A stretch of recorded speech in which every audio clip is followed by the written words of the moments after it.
नमस्कार, मैं हूं शैलेंद्र। न्यूज़ वन की सांध्यकालीन समाचार सेवा में आप सभी का स्वागत है। प्रस्तुत है आज की प्रमुख खबरें। परशुराम आश्रम पर चला प्रशासन का बुलडोजर, साधु संतों ने जताया विरोध। रेस्ट हाउस में मेंटेनेंस के दौरान गिरने से हुई श्रमिक की मौत, परिजनों ने मुआवजे की मांग कर किया चक्का जाम। राजकीय शोक के कारण लोकार्पण हुआ रद्द, नव निर्माण पूर्ण होने पर किया जाएगा भव्य लोकार्पण, कहा परिवहन विभाग श्री शुक्ल ने। खबरें विस्तार से। विगत सप्ताह प्रदेश के मुखिया शिवराज सिंह चौहान ने रीवा किसान सम्मेलन में भूमाफिया एवं नशे के कारोबारियों पर नकेल कसने एवं समूल नेस्तनाबूद करने की दहाड़ लगाई थी। भूमाफियों के विरुद्ध कार्रवाई के निर्देश के बाद प्रशासन एक्शन मोड में आया और विगत दिवस नशे के कारोबारियों के निर्माण को ध्वस्त किया। वहीं आज विश्वविद्यालय थाना अंतर्गत इटौरा बाईपास से लगी शासकीय जमीन पर भगवान परशुराम के नाम से बने आश्रम को गिराया गया। आज सुबह प्रशासनिक दस्ता अतिक्रमित किए भूमि को खाली कराने पहुंची, जिसके बाद साधु संतों ने प्रशासनिक दस्ते का काफ़ी विरोध किया।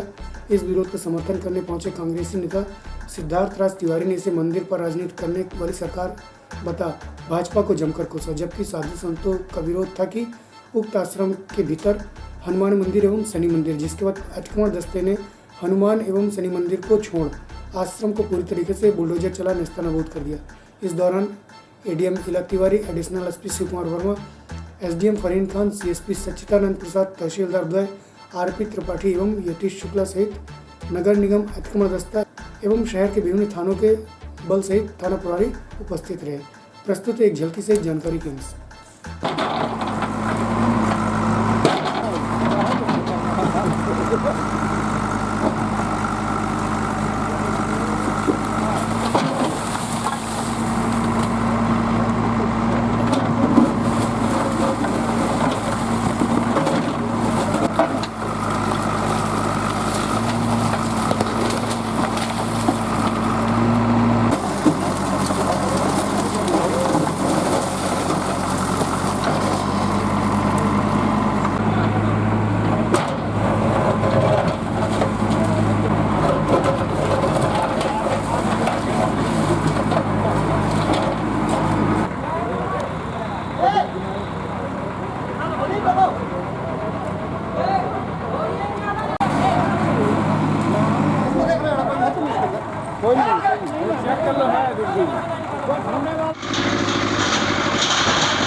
यहाँ पर जो डॉक्यूमेंट्स आए, एक विधायक जी के द्वारा बड़ा निकृष्ट कार्य किया गया है, जो हिंदू धर्म को, हिंदू आस्था को, हमारी भारतीय संस्कृति को, साधु संत को, गौ ब्राह्मणों को नष्ट करने का, रीवा की रियासत को नष्ट करने का कार्य जो यह राजनीति के तहत हो रहा है, बिल्कुल नगण्य है, अति नगण्य है। कितने भी शब्दों में मैं इसकी भर्त्सना करूं बहुत कम है। चूंकि मैं अभी काशी गया था, वहां पर करोड़ों करोड़ों दीपदान कोरोना निवारण के लिए सीएम और पीएम के द्वारा किया गया बाबा विश्वनाथ की नगरी में। यहाँ भी हम 5-7 साधु संत प्रतिदिन कोरोना निवारण के लिए सुबह 5 बजे से प्रभात फेरी के रूप में श्री राम जय जय राम और जनता कॉलेज तक जाते हैं और आते हैं। यहाँ माताएं बहनें आती हैं जो पूजा पाठ करती हैं। ऐसी आस्था को कुचलने का एक सोची समझी राजनीति के तहत जो नगण्य है, वो माननीय नकेन्द्र सिंह के द्वारा ऐसा कार्य मैंने कल्पना नहीं किया था कि शिवराज सिंह के चौहान जी के इस मंत्रिमंडल में ऐसे भी निकृष्ट विधायक कार्य करेंगे और इस देश को चलाने का प्रयास करेंगे, संस्कृति को तोड़ने का प्रयास करेंगे, साधु संत को मारने का प्रयास करेंगे। तत्काल अल्टीमेटम दिया गया, कल दिया गया। बताइए, मैं लंगोटीधारी हूँ, मेरे कोई नहीं है, मैं कहाँ जाऊँ? मैं माननीय शिवराज सिंह से है, कलेक्टर साहब से, आप लोगों से पूछता हूँ, जहाँ लेकर के चलिए, मैं तो भजन करूँगा। तो भौचक्का में इस बात को रह गया भाई, मेरे लिए तो आस्था का स्थान था, मंदिर था, मैं आता था। भौचक्का इसमें रह गया कि मुझे बोला कि भाई इसको गिराना है। मैंने बोला क्यों गिराना है? तो प्रशासन ने बोला शिवराज सिंह चौहान जी की सरकार का आदेश है कि सरकारी ज़मीन है और इसमें मंदिर नहीं रहेगा, इसको गिराना है। मैंने बोला कि सरकारी ज़मीन में जहाँ मंदिर अगर आपको दिख गया वो अतिक्रमण लगता है। समदड़िया के बड़े बड़े मॉल आपको अतिक्रमण नहीं लगते हैं, जहाँ फेंक देते हैं, सरकारी ज़मीनें बनवाते हैं। आप दूसरे ठेकेदारों के, आप बंसल के जो आप यहाँ पर रिस्टोरेशन करा के सरकारी ज़मीन को गिरा के सरकारी ज़मीन पे जो बड़े बड़े भवन बना रहे हैं, ये आपको अतिक्रमण नहीं लगता है। आपकी ठेकेदार कंपनियां पूरे सड़क को उखाड़े दे रही हैं, पूरे शहर को बर्बाद किए दे रही हैं, लोगों का जीना हराम की, ये आपको अतिक्रमण नहीं लगता है। अगर भगवान हनुमान की, शनि की और परशुराम जी की कहीं अगर मूर्ति रखी है तो आपको अतिक्रमण लग रहा है। मैं इसका कड़ा विरोध करता हूं और शिवराज सिंह चौहान जी को चेतावनी देता हूं कि आप राम के नाम पर ओछी राजनीति करते हैं और जब मंदिर की बात आती है तो आपकी भावना यही होती है। और मुझे यह भी बताया गया कि शिवराज सिंह चौहान जी के एक विधायक ने यहाँ पे लेटर लिखा है, एक विधायक ने लेटर लिखा है कि मंदिर को गिरा दिया जाए और उस लेटर की कॉपी पब्लिक करनी चाहिए। मैंने देखा है अपनी आंखों से नागेंद्र सिंह पूरी नहीं, आप बोलने दीजिए। मैं सरकार को ये कहना चाहता हूं, अगर सरकारी जमीन है तो और अच्छी बात है, आप तो इसको लें, सरकार इसको टेक ओवर करे। शिवराज सिंह जी यहाँ पर एक भव्य मंदिर परशुराम भगवान का, हनुमान का और शनिदेव का एक बृहद मंदिर बनाएं और एक सौगात देनी चाहिए कि यहाँ एक बड़ा मंदिर बनना चाहिए। और अगर सही में राम भक्त हैं, सही में सच्चे हिंदू हैं, तो शिवराज सिंह चौहान जी को मेरा यह चैलेंज है कि यहाँ पर एक अच्छा भव्य मंदिर बना के बताएं, वरना राम की बात करना बंद कर दें, ढकोसला करना बंद कर दें। नहीं, कहीं कोई दिक्कतें नहीं थी। ये एनएच की ज़मीन थी जिसपे परशुराम आश्रम बना के अतिक्रमण किया गया था और इस पर पूरा मुआयना करके और वस्तु स्थिति का आकलन करके और अतिक्रमण हटाया गया था। हाँ, बातचीत की जा रही थी कि वो स्वतः हटा दें और वो सहमत भी हो गए थे कि आप लोग ही हटा दें। नहीं, ये एनएच की ज़मीन है जिस पे परशुराम आश्रम बना लिया है। वो इस बात से बिल्कुल इनकार नहीं कर रहे हैं कि एनएच की ज़मीन है। इन्होंने ये आश्रम इस पर कंस्ट्रक्ट कर लिया था, इसलिए चाह रहे थे कि एनएच इसको पोजीशन में ले ले, पर चूँकि ये एनएच की ही ज़मीन है और एनएच की ज़मीन पे ये अनाधिकृत तौर पर अतिक्रमण किया गया था, इसलिए आज अतिक्रमण हटाने की कार्रवाई की गई है। मंदिर अभी तो बना हुआ है। आज प्रशासन के द्वारा बल की मांग की गई थी कि एनएच की किसी ज़मीन पर अतिक्रमण किया हुआ है लोगों के द्वारा, पुराना अतिक्रमण है, उसको हटाने के लिए बल की आवश्यकता है, तो उनको बल उपलब्ध कराया गया सुरक्षार्थ और वो अतिक्रमण प्रशासन के द्वारा हटा दिया गया है और किसी भी तरह की कोई परिस्थिति निर्मित नहीं हुई। सभी लोगों ने सहयोग किया। जनेक थाना अंतर्गत सूती गांव में बने शासकीय विश्राम गृह में मेंटेनेंस में लगे 2 मजदूरों के गिरने से एक की मौत हो गई जबकि एक अन्य घायल हो गया।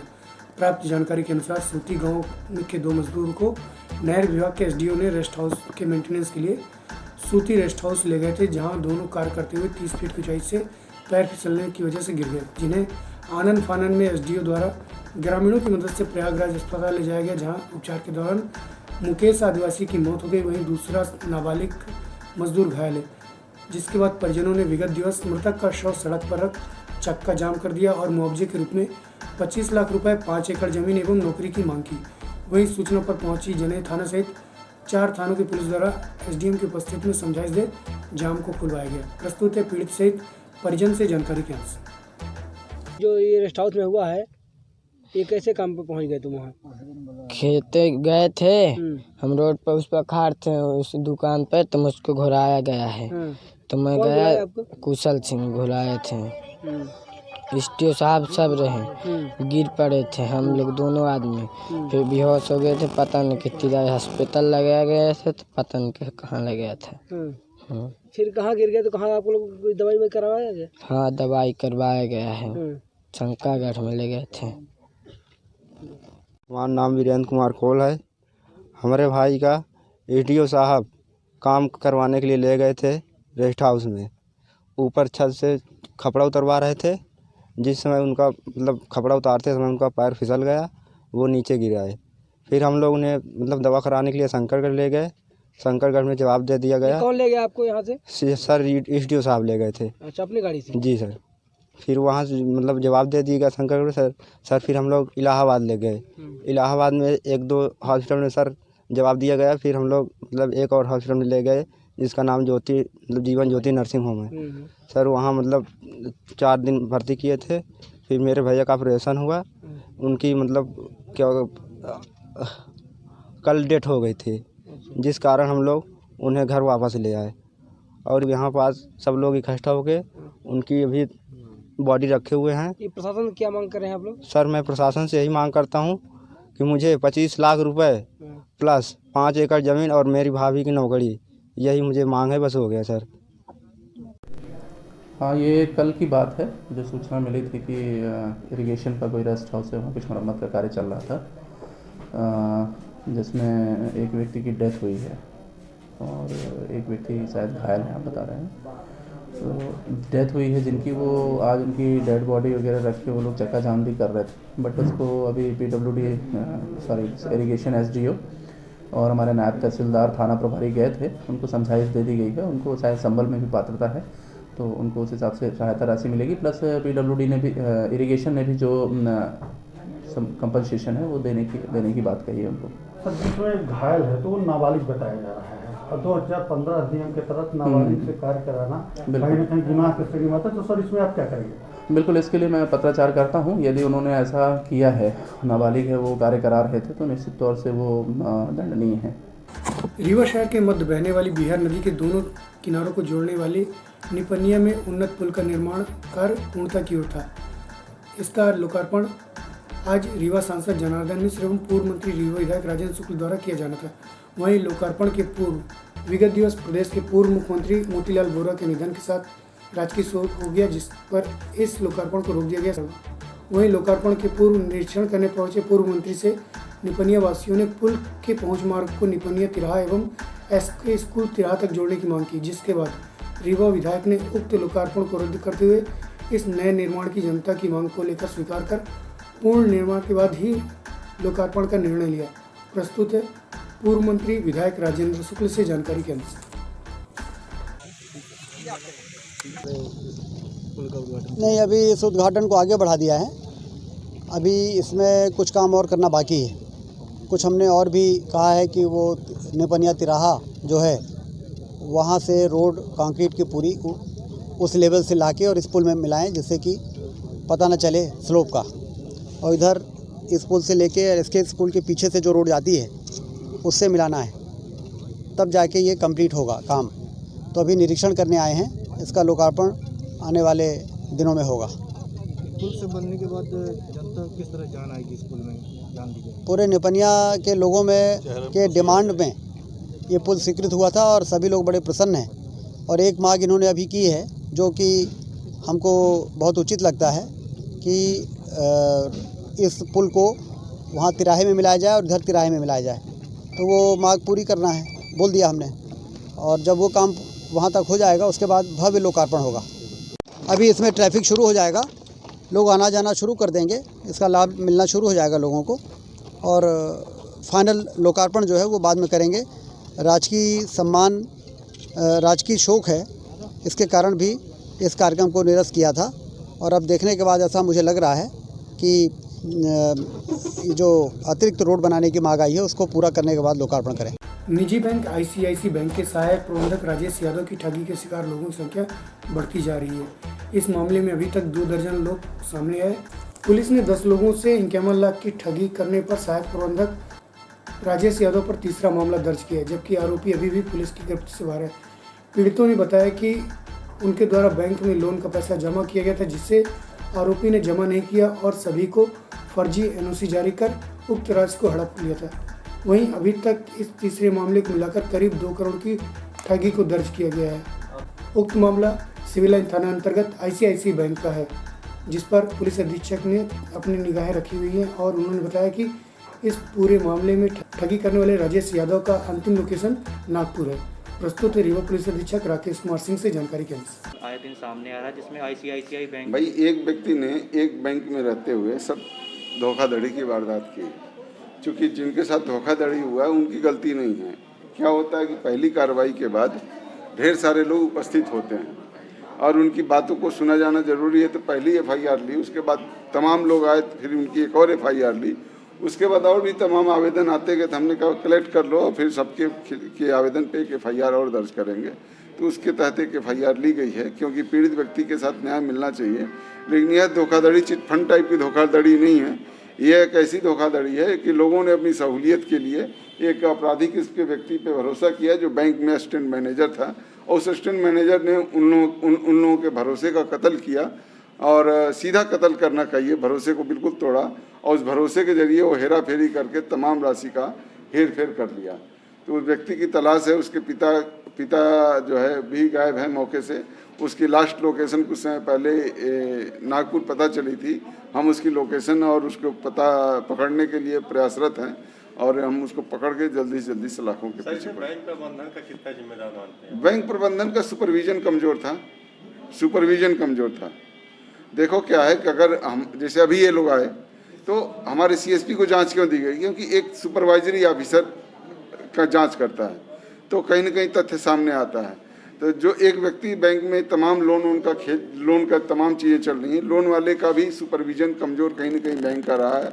और जो तीसरा मामला कायम है, उसमें मैंने थाना प्रभारी को यही बोला है कि सुपरविजन यदि में गड़बड़ी हुई है तो उसको भी चेक किया जाए कि सुपरविजन के लिए जवाबदेह कौन है, क्योंकि इस तरह की चीज़ आम आदमी के साथ धोखाधड़ी नहीं होनी चाहिए, आम आदमी का अधिक से अधिक हित होना चाहिए, ये हमारा उद्देश्य है। शहर के अमैया थाना क्षेत्र में चोरों ने एक बार फिर दिन दहाड़े लूट की घटना को अंजाम दे पुलिस की नींद उड़ा दी। अपने व्यक्तिगत काम को निपटाकर घर की ओर जा रहे मैदानी निवासी साक्षी श्रीवास्तव की स्कूटी में टंगे बैग को 2 मोटरसाइकिल सवारों द्वारा लूट का अंजाम दे फरार हो गए, जिसकी रिपोर्ट पीड़िता द्वारा अमैया थाना में दर्ज कराई। वहीं घटना के बारे में जानकारी देते हुए पीड़िता ने बताया कि 2 अज्ञात पल्सर मोटरसाइकिल सवार मेरी स्कूटी में रखे बैग को साक्षी ज्वेलर्स के पास समीप गाड़ी को धीमा करने के दौरान ले उड़े। वहीं इस घटना के बाद पुलिस CCTV खंगाल रही है। प्रस्तुत है पीड़िता से जानकारी के अंश। आप न्यूज़ में ले लीजिए, वो अभी होंगे भी यहीं पे और वो भी पता नहीं था। FIR कायम हुई है थाने में? नहीं, लिखित में ऐसे उन्होंने एक सादे मतलब कागज में करवाया है। रिसीविंग मिली होगी? हाँ, रिसीविंग वगैरह कुछ नहीं, वो सीधे यहीं ला के रखा हूँ। थाने से ले लीजिएगा रिसीविंग। मैं जाती हूँ, रिसीविंग लूँगी। मैं मतलब यहाँ से ढेका तरफ से आ रही थी, मैदानी की तरफ से, तो मतलब बैग में रखी हुई थी कॉपी किताब, और अपना जो पर्स भी था वो स्कूटी पे टांगी हुई थी। तो वहाँ से एक्चुअली टैंकर आ रहा था, तो टैंकर से पानी गिरा था, और आपको पता है सड़क बन रही है तो काफ़ी भीड़ भाड़ रहती है, जाम लगा है। तो जैसे मैं ये मतलब आप गायत्री मंदिर से मोड़ से मुड़ते हो, जायका साक्षी ज्वेलर्स और जायका के बीच वाला जो चौराहा है, जो मोड़ है, तो मैं जस्ट ऐसे गाड़ी की हूँ, मतलब ऐसे गाड़ी की मतलब मोड़ने के लिए की हूँ, इतने में मेरा बैग मतलब फंसा हुआ था उसमें, स्कूटी में सामने ही फंसा था। गलती थोड़ी ये है, प्लीज़ और लोग ध्यान रखिएगा, ऐसे मत फंसा के बैग चलिए। उसके बाद जस्ट उसने बैग एकदम से हाथ से निकाल लिया, और मैंने अच्छी तेज़ से चिल्लाया, क्योंकि वो पर्स एकदम से निकालेगा इतना ध्यान में नहीं था, और अगल बगल इतनी गाड़ियाँ होती है कि आप इतना नहीं सोच पाते हो। और उसने पुलोवर मतलब पहना हुआ था, जहाँ तक मैंने ध्यान दिया पूरा पल्सर पे है, बाइक पे, और इतना तेज़ बाइक भगाया कि उसका पीछा करना मेरे लिए तो बहुत ही मुश्किल था। कितने लोग थे वो लोग? 2 लोग थे वो लोग, और काफ़ी मुश्किल से मैं आगे तक गई भी हूँ, चिल्लाई भी हूँ। इवन मुझे 2 पुलिस वाले भी उधर दिख रहे थे, तो मैं इसलिए भी तेज़ से चिल्लाई हूँ कि यही लोग पीछा कर लें उसका। कहाँ की ओर भागे? वो लोग एक्चुअली ये भागे रूप मिलन तक तो मुझे दिखे हैं, उसके बाद वो कट कहाँ मारे हैं तो वो साइबरला में मैंने ऊपर देखा है, तो अगर पुलिस चाहे तो अभी भी ढूंढ सकती है। बैग में क्या क्या था आपके? बैग में मेरा मोबाइल है, मेरा पर्स में पैसे हैं 3000 रुपये, टिफ़िन है मेरा, बस इतना ही है। पेन डले होंगे। घटना की जानकारी आपने कहीं? मैं अपने घर के लिए लौट रही थी, एक्चुअली मैं कोचिंग का सामान अमन ले रही थी। घटना की जानकारी कहीं दी है? घटना की जानकारी मैंने अमैया पुलिस थाने में दी हुई है, प्लस तुरंत ही मैं गई हूँ। इवन मैंने थोड़ा सा दिमाग से काम भी लिया, वो चौकी के पास आई हूँ, तो वो एक भैया मिले, उन्होंने बोला कि तुरंत आप कहीं मत जाइए, पहले घर मत जाइए, पहले आप चौकी जाइए। तो मतलब मुझे घटना को 5 मिनट पे नहीं हुआ होगा, मैं 5 मिनट के अंदर चौकी भी पहुँच गई हूँ, 10 मिनट के अंदर। अब थोड़ा देखिए मेंटली तो इंसान डिस्टर्ब हो जाता है, क्योंकि मेरे उसमें बहुत सारी चीज़ें हैं। इवन वो लोग किधर को भागे हैं? वो लोग देखिए अमैया की तरफ भागे होंगे, या तो उन्होंने कट मारा, अगर मुझे सामने नहीं दिखे हैं तो मेरा जहाँ तक माइंड है वो ये कह रहा है कि वो लोग सीधे ये प्रदर्शनी टॉकीज का कट ले लिए होंगे, तभी मुझे नहीं मिले। आपने भी CCTV की मदद ली है क्या? उसमें दिखाई दिया? हाँ, CCTV में प्योर दिख गए, मेरा पर्स छीनते दिख गए, इवन सब कुछ करते दिख गए। अगर थोड़ा सा इस चीज़ को थोड़ा सा क्रिएटिव होके किया जाए, क्रिएटिव के साथ थोड़ा सा रन फ्लो में आ जाए ना, आप सारे देखिए वो लोग जहाँ से आ रहे हैं वहाँ से उनकी बाइक में पीछे नंबर नहीं दिख रहा है। मतलब फर्स्ट टाइम मैंने अभी लाइफ में CCTV इस तरह का देखा है कि हम लोग दिखते हैं उसमें। फिर सेकंड टाइम जब वो लोग यहाँ मार्टन से जा रहे हैं और जब वो कट मारते हैं, भैया अगर ये पता कर लिया जाए रीवा से बाहर तो जा नहीं पाएंगे अभी, तो इतना अगर 2 बजे से लेकर 3 बजे के टाइम तक अगर उनका पीछा CCTV से कर लिया जाए, पक्का है कि वो मिल ही जाएंगे। आपका पीछा कर रहे थे कहाँ से? अब वो मुझे नहीं समझ में आया कि पीछा कर रहे हैं। आपको थोड़ी ना पता होता कि आपका कोई पीछा कर रहा है। हाँ, अमैया थाने में मैंने करवा दी। तो एक भैया आए थे, वहीं लेके आए थे, जय सिंह शायद उनका नाम है, आई डोंट नो कि वट एवर, बट ऊपर जब जाके देखा है सर, परेशानी ये है। लेकिन एक चीज़ और कहना चाहूँगी, क्योंकि देखिए ठीक है सारी चीज़ें मेरे साथ तो हो गई, बट जगह जगह पुलिस बैठती है तो कुछ ऐसी जगह चौराहे पे तो बैठे जहाँ पे ये घटनाएं ना हो सके। चलिए अपना नाम बता दीजिए। मेरा नाम दीक्षा कबीर श्रीवास्तव है, पत्नी ऑफ रम। चलते चलते आज की प्रमुख खबरें एक बार पुनः। परशुराम आश्रम पर चला प्रशासन का बुलडोजर, साधु संतों ने जताया विरोध। रेस्ट हाउस में मेंटेनेंस के दौरान गिरने से हुई श्रमिक की मौत, परिजनों ने मुआवजे की मांग कर किया चक्का जाम। राजकीय शोक के कारण लोकार्पण हुआ रद्द, नवनिर्माण पूर्ण होने पर किया जाएगा भव्य लोकार्पण, कहा परिवहन विभाग श्री शुक्ल ने। आज की खबरों में बस इतना ही। कल पुनः उपस्थित होंगे नई खबरों के साथ। तब तक के लिए हमें इजाजत दीजिए। नमस्कार।